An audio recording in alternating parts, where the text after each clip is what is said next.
Fala aí pessoal, tudo bem? Vamos dar sequência agora ao estudo da questão industrial, falando da segunda fase, da segunda revolução, que vai se iniciar imediatamente após, ou durante, na verdade, porque não existe uma marca. Né? Vai no ano de 1852, acabou a primeira e começou a segunda revolução industrial. Não, na verdade é uma transição quase que imperceptível para aqueles que viveram, só que a gente consegue hoje, olhando para trás, ver que em meados do século XIX, algumas transformações foram ocorrendo nos modelos produtivos, nas questões particulares inerentes à indústria, que vão fazer a gente dividir ou categorizar em uma outra fase. Tá? Então a segunda revolução industrial ela vai ter ali como início ali meados do século XIX, por volta de 1870, por aí, e vai até meados do século XX,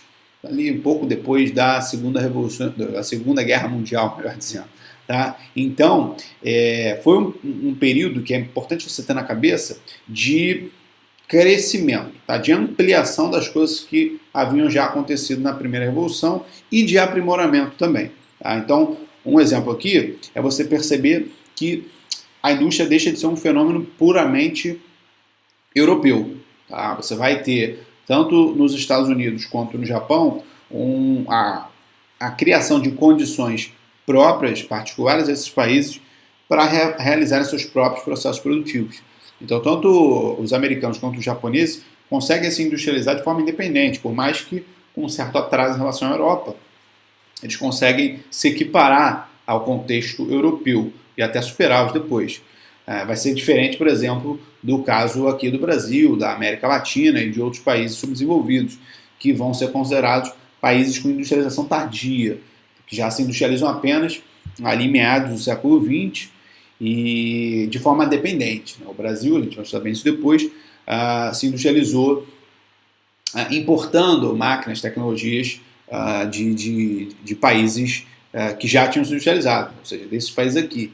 Então a gente não cria aqui base nenhuma para se industrializar de forma independente, ao contrário dos Estados Unidos e dos japoneses. Então a indústria já começa a se tornar, nessa segunda fase, um fenômeno global, tá? Uma atividade globalizada. Outra coisa bastante importante é a mudança do paradigma energético. O carvão mineral ele vai continuar sendo usado, ele é usado até hoje, mas ele perde a sua posição de destaque, perde a sua centralidade para o petróleo, para um outro combustível fóssil que vai apresentar uma série de vantagens em relação ao carvão, como por exemplo sua maleabilidade, como por exemplo a sua facilidade de transporte, o seu os seus diversos números, né, de derivados, enfim, a indústria petroquímica. É importante que nessa época, né, os principais ramos industriais, como eu falei na aula passada, na primeira revolução, o auge da tecnologia era fazer roupa, né, produção têxtil. Na segunda fase, a gente já vai ter indústrias de maior capacidade tecnológica, indústrias de base, como eu já disse, indústrias de produção, de preparação de materiais para outras indústrias, como é o caso das indústrias energéticas. Você vai ter a energia elétrica e o ramo petroquímico como a base de fornecimento de energia para outras indústrias, e você vai ter também as indústrias de bens de capital, que são aquelas que vão preparar máquinas para outras indústrias. Então, você tem aí uma cadeia produtiva, né? A indústria de base, que é aquela que faz o trabalho de base, siderurgia, metalurgia, a energética, indústria de bens de capital, que faz as máquinas que vão ser usadas em indústrias maiores, normalmente são indústrias feitas em países mais ricos, nessas áreas aqui até hoje, e também, já ali em meados do século XIX, você vai ter o ramo automobilístico. Nós vamos ter uma marca bem grande desse período na questão do automóvel, sobretudo relacionada aos Estados Unidos e ao modelo que a gente vai chamar de fordista. Ok? Então, falando um pouquinho aí das transformações e das evoluções em relação à primeira fase, a segunda revolução representou uma aceleração de inovações tecnológicas. Então, pensando naquela questão criação de novas tecnologias, se na primeira revolução as coisas ainda eram muito vagarosas, uma tecnologia para ser superada por outra mais recente, mais de ponta, eram necessárias algumas décadas. Já na segunda revolução, não. Alguns anos separavam uma tecnologia de uma sucessora. Tá? Isso por quê? Porque você vai ter a ciência entrando a serviço da técnica. Tá? Então você já vai ter metodologicamente processos mais bem definidos, você já vai ter as universidades como centros de pesquisa que vão dar suporte às grandes empresas, enfim, já começava a haver ali uma configuração que a gente encontra muito no mundo atual de terceira revolução. Outra coisa importante é a questão dos meios de transporte. Tá? Como a gente já falou, você tem o automóvel sendo uma das grandes inovações, você vai ter no final dessa época, aí, meados da segunda revolução, o avião, enfim, que vão dar uma base de sustentação para um mundo mais globalizado, para um mundo onde os mercados se tornam mais unificados. Então, cada vez mais as empresas vão ser usadas como empresas que vão para além do seu próprio território nacional. Elas vão ser marcas reconhecidas internacionalmente, que a gente vai chamar de empresas multinacionais, ou também hoje, um linguajar mais moderno, empresas transnacionais. Junto com os meios de transporte, são fundamentais para essas estratégias amplificadas os meios de comunicação. Então, com a televisão, com o rádio, com o telefone, você passa a criar mercados de consumo literalmente homogêneos, porque você passa a usar a propaganda, você passa a usar o marketing como um difusor de costumes, de ideias, de padrões, enfim, de uma série de situações que a gente está bastante acostumado hoje. Entende? Então, a troca de informações começa a ficar cada vez mais veloz, não só na escala nacional, mas também mundial.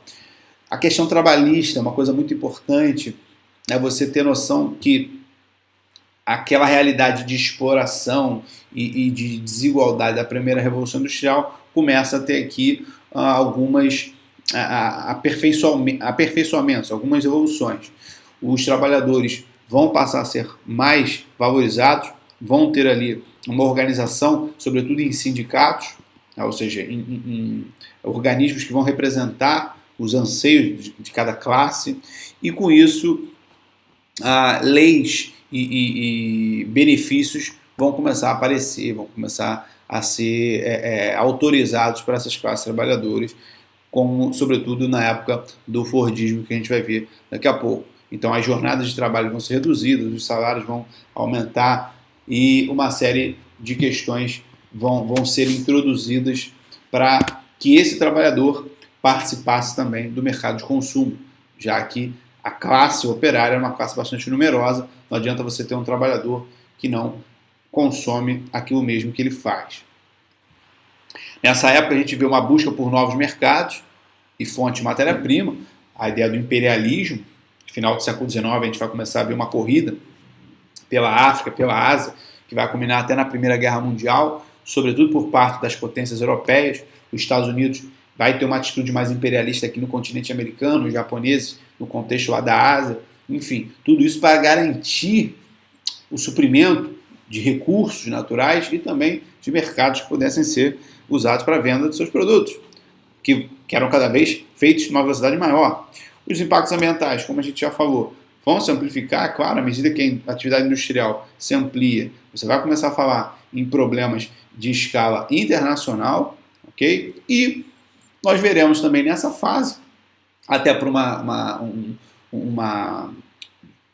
consequência de tudo que a gente já falou, o surgimento dos grandes conglomerados industriais, né, que nada mais são do que um reflexo da concorrência. Se a primeira revolução industrial ela representou uma fase do capitalismo concorrencial, onde pequenas empresas batalhavam por reconhecimento, por mercados, nessa segunda fase a gente vai ter uma época do capitalismo monopolista, ou seja, em que em cada concorrência sempre há um vencedor e perdedores. Então, esses vencedores, essas empresas que vão se destacando, elas vão abocanhando as parcelas de mercado das derrotadas. Então, grandes empresas vão se tornar referências em setores específicos, inclusive ultrapassando a esfera estatal, a esfera nacional, como eu já disse, se tornando empresas transnacionais.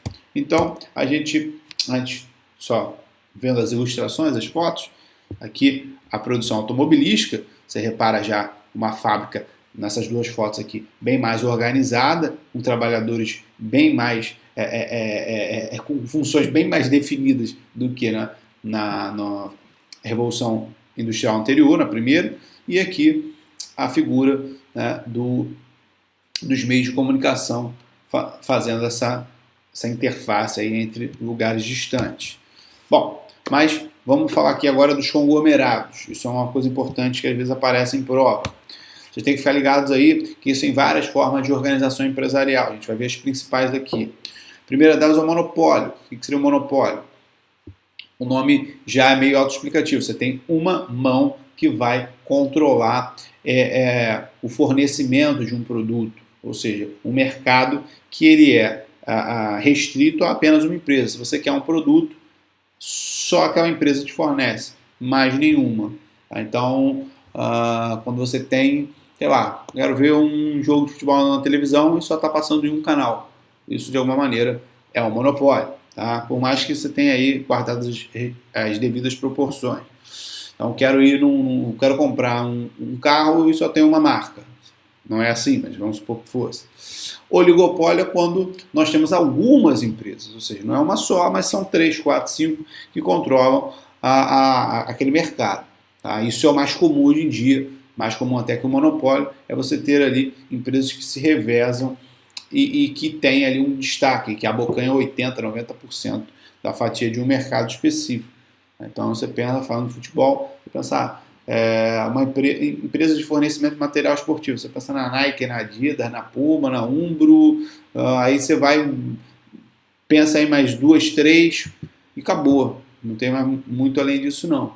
Tá? Então é um oligopólio. Cartel já é quando as empresas elas tentam combinar os preços de um determinado produto. Então ela é considerada uma tática ilegal, que é quando você tem um oligopólio e as empresas elas falam, olha, se a gente vende aqui camisa de futebol, vamos vender todas mais ou menos pelo mesmo preço. O preço vai ser esse. Acabou, a gente vai ter concorrência. Tá? Ou vamos tentar, às vezes, acabar com a própria concorrência. Isso acontece muito em posto de gasolina. Né? Você pode rodar todos os postos de um bairro, normalmente a variação de preço é de 10, 20 centavos, nada além disso. Ou quando você vai, sei lá, numa feira, comprar um produto, você roda as barracas e o preço é sempre bonificado. Dificilmente vai variar muito de uma para outra, porque já é uma forma ali de você estabelecer uma parceria, uma certa coexistência pacífica entre os concorrentes. Tá? O trust, ou trust, para falar em inglês, ele ocorre quando empresas que controlam toda a cadeia produtiva de um determinado segmento, ou seja, quando você tem a unificação de diversos setores de produção dentro de uma própria organização. Caramba, como assim? Quando uma empresa ela é responsável pela extração, produção, comercialização de um produto, ela faz tudo, tá? O trust aí pensa que vende tudo. Por exemplo, a Petrobras é uma empresa que tem um controle sobre todas as fatias da produção, ela não depende de ninguém. Então, ela extrai o petróleo em alto mar, ela tem a produção a partir das refinarias e ela tem também a comercialização com os postos BR, distribuidora, certo? O McDonald's é uma outra empresa que se gaba de ser um truste, porque ela mesma produz todos os elementos que ele usa na confecção lá, do hambúrguer, da batata frita, do sorvete. Então ela não depende de outras empresas fornecedoras. Na verdade até depende, mas enfim, a definição básica é essa, de um controle majoritário sobre tudo. Você não precisa de fornecimento de matéria-prima, por exemplo, que você mesmo faz. Tá? Os holdings, eles ocorrem quando uma empresa ela controla majoritariamente as ações de várias marcas. Tá? Então, não necessariamente você vai ter ali marcas do mesmo setor, tá? Com o mesmo objetivo. Pelo contrário, você tem uma empresa que vai controlar a marca de coisas que você às vezes nem imagina. Então, por exemplo, aqui tem uma foto, desculpa, de vários holdings. Olha aqui, a Coca-Cola, né? Vamos usar uma famosa. A Coca-Cola vai controlar aqui marcas de bebidas diversas, né? Fanta, Monster, né? Aquele energético, mas ela também tem participação em outros setores aqui, tá? Produção de vitaminas e tal. Aqui no Brasil, o famoso também é PepsiCo. PepsiCo é uma marca majoritária que você automaticamente remete a Pepsi. Mas não só. PepsiCo ela controla o KFC, o Taco Bell, o Pizza Hut, controla aqui a Veia Quack, controla a maior parte que dá, uma parte não, toda é uma chips, todos os salgadinhos aí da Alma Chips e por aí vai. Tá? Podemos ver vários outros aqui. P&G, lembra do Caminhão do Faustão, né? Caminhão do Faustão, o cara ganhava lá um produto P&G, ou melhor, vários produtos, aí vinha uma porrada de coisa junto. Enfim, então isso é o holding, é o cara ali que pode vender várias coisas ao mesmo tempo, sem necessariamente ser do mesmo ramo. Ele pode vender biscoito, desodorante, bicicleta, sabonete, aveia e por aí vai. Tá? Então temos vários aqui, Kellogg's, Nestlé é um hold enorme, a Unilever e por aí vai. Tá? Bom, o dumping já é uma tática, assim como o cartel, é uma tática de tentar brecar a concorrência. Tá? Só que a ideia aqui do dumping ela é feita por uma empresa apenas, não pela combinação com outras empresas. É quando você tem uma empresa que comercializa os seus produtos abaixo do valor de mercado. Ou seja, a ideia é quebrar a concorrência mesmo, de forma agressiva. Porque vamos imaginar que eu tenho esse celular aqui e eu gasto R$2.000 para esse celular. Vamos colocar esse preço. R$2.000 para juntar todos os componentes desse celular e colocá-lo no mercado. Aí eu vou lá e vendo a quanto? R$1.500. Aí você pensa, pô, você está doido, você vai ter prejuízo, você está perdendo dinheiro. Exatamente. Eu vou vender a 1.500 por quê? Porque eu sei que nenhum outro concorrente meu vai colocar um celular desse porte aqui por 1.500. Qual é a ideia minha? A ideia é ir quebrando meus concorrentes aos poucos. Por quê? Eu quero fazer isso. Eu vou conseguir sobreviver numa escala de tempo um pouco maior? Se eu for uma pequena empresa, não. Mas certamente quem faz esse tipo de tática não é uma pequena empresa. É aquele cara que tem dinheiro guardado. É o cara que consegue tomar prejuízo ali por alguns meses e sobreviver até que o concorrente dele perca mercado. Não necessariamente o concorrente quebre, mas pelo menos que ele ganhe visibilidade. É só você ver que quando um produto novo chega no mercado, além de ações de marketing agressivas, normalmente os preços também são menores. Por quê? Porque eu compro sempre o mesmo biscoito, eu gosto daquele biscoito. Eu vejo um novo, se o preço dele está igual ou maior do que o que eu compro, eu não vou comprar um novo, eu já gosto do meu mesmo. Agora, se eu vejo ele pela metade do preço do meu, eu falo, pô, vou levar umzinho aqui para ver se é bom. Se eu gostei, pô, vou começar a levar sempre. É capaz de eu nem levar mais o outro. Mais barato, pô, metade do preço. Só que é claro que com o tempo ele vai aumentando o preço para recuperar as perdas que a empresa teve no momento em que ela reduziu muito o valor, certo? Mas a ideia é sempre ganhar visibilidade, é quebrar a concorrência e ganhar destaque. Tá? E as joint ventures, para fechar aqui, são associações, parcerias em que as empresas, normalmente de diferentes países, objetivam lucrar conjuntamente. Normalmente, quando você tem uma empresa multinacional que assina um acordo com uma empresa local para fornecer a matéria-prima ou para confeccionar os seus produtos. Tá? Eu falei aqui da questão de material esportivo, de produtos de futebol. Normalmente isso acontece muito, né? Uma empresa como a Nike, por exemplo, que não tem fábricas no Brasil, mas ela assina um acordo com empresas de confecção de tecidos aqui, que vão seguir o padrão de qualidade da Nike, vão ter toda a autorização para usar os logotipos, enfim, toda a estrutura da Nike e vender dentro do Brasil. Então isso acontece mais, com isso as duas ganham, né? A empresa local, que tem ali um contrato já estabelecido, e a empresa multinacional, que não precisa de muita burocracia no âmbito interno. Então é só sendo um contrato terceirizado, né? A questão da terceirização, que é algo bastante comum nos dias atuais. Tá? Só lembrando que a gente está falando aqui desses conglomerados que começaram a se difundir na segunda Revolução Industrial, mas tudo isso é muito atual, tá, meus amigos? Tudo isso aí a gente encontra de maneira muito farta no mundo da terceira Revolução Industrial, que é o nosso hoje. Não acabou com a segunda Revolução Industrial, não. Tá? Bom, mas por hoje é só, por esse vídeo é só. Vou continuar o assunto no próximo vídeo. Qualquer coisa é só me procurar. Um abraço.